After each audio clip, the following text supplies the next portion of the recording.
Senator Barbara Boxer. Number one, we were both in the Congress together, and for 4 years we were both members of the House of Representatives. I served for 5 Congresses, and in 2 of those, the 102nd and the 106th, I was rated the single most fiscally responsible member of Congress by the National Taxpayers Union Foundation. They totaled up the amount of money that individual members of Congress bills cost, or in my case, how much we saved. And in 2 of the 5 Congresses, I came in as the single cheapest member of Congress. In one of these, Senator Barbara Boxer was then Congresswoman Boxer, and I was number 1, she was 412. The other time I came back in the House of Representatives, she was in the Senate, I was number 1, she was 95 out of 100. I believe people worry about the size of the deficit, worry about the size of government, and they correctly connect it to the unemployment in our state and in our country, because nobody will hire or invest as long as they're uncertain about what interest rates are going to be and what inflation is going to be, which are directly related to the budget deficit. Number 2, Congresswoman Barbara Boxer and I were both in the House when we went to war to expel Saddam Hussein from Kuwait. She voted no, I voted yes. Even more importantly, though, after the war started, and after Saddam Hussein was shooting Scud missiles into Israel and into United States troop concentrations in Saudi Arabia, Congresswoman Barbara Boxer called for a pause in the United States aerial bombardment of Baghdad. She called it a pause for peace. We now know that Saddam Hussein was imperfectly targeting his Scud missiles, and that had there been a pause in the midst of the aerial bombardment, he would have been able to plan those missiles hits more accurately with potentially devastating consequences. The Powell Doctrine is what we should apply in the use of force. An achievable objective, overwhelming force, and pursue it to the end. And in the case of Senator Barbara Boxer, I have 2 very clear contrasts on the use of force and, incredibly, interrupting that use of force, and on spending. There's 2 other points, and then I'm done with my 5 minutes. I hope our parliamentarian rings the bell at 10. I wanted you to know that I was among 6 Republicans, only 6, who voted against repeal of Glass-Steagall.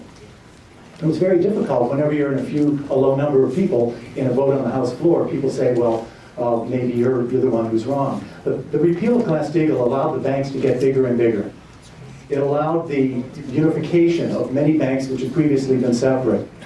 And the too big to fail doctrine, which got us into so much difficulty, flowed directly from that.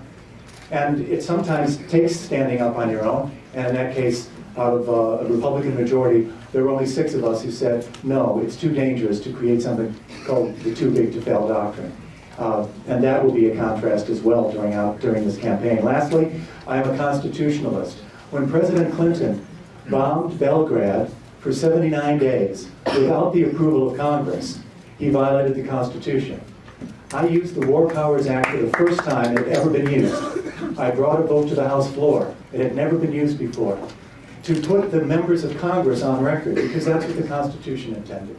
That we go to war only with the United Nation as expressed by the people's representatives in the Congress.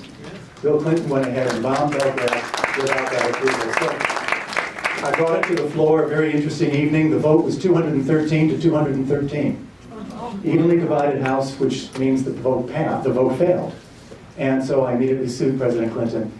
I was 38 other congresspersons and I did, and we were told by the court that congresspersons did not have standing to pursue that litigation.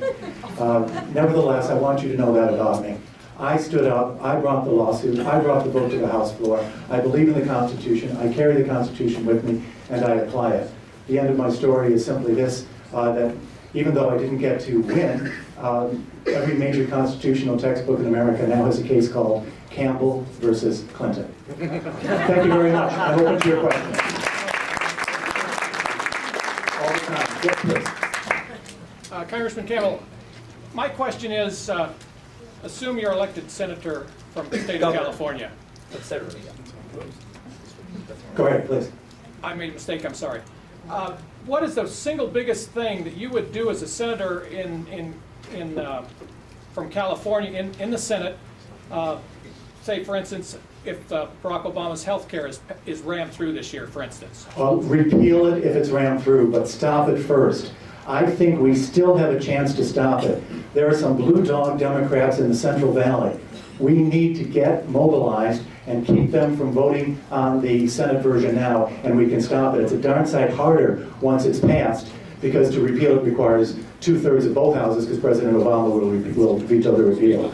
So on health care, we need to stop this. It is the greatest intrusion into our individual liberties that I have seen. It takes away your and my right to decide what health care we think is best for ourselves. And if you don't have an insurance policy that includes what the federal government says you must have, you have to pay a fine. And if you have one that's more generous than the federal government thinks it should be, you have to pay a tax.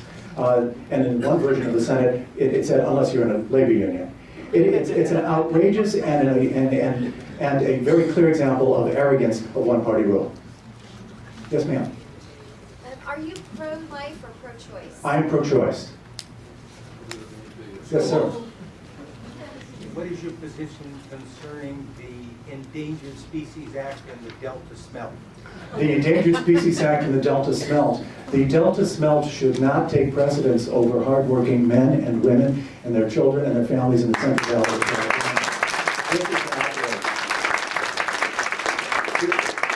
Very quickly, the Endangered Species Act already has a clause whereby the governor can compel the president, Secretary of Interior, and Administrator of EPA to convene a special panel to make water available. We should do that now, and then long-term, we need to build more water storage and more water delivery. I want to be fair to folks in the back, too. Gentleman way in the back. Yeah. Do you favor abolishing the Federal Reserve and returning the sound money backed by gold and silver? Do I favor abolishing the Federal Reserve and returning to a hard specie currency? I do not. I do favor Ron Paul's motion, and I was an original co-sponsor to audit the Federal Reserve. We are entitled to see what it does. But the danger of going to a gold standard is you put a substantial amount of power in those countries who have a huge amount of gold deposits, and there are two that outdistance the rest of the world, Russia and South Africa. But you can get a lot from auditing the Fed, and I've always supported that from the start. Somebody in the back on this side? Okay, over here? Yes, sir, in front. Congressman Campbell, you ran for state office before.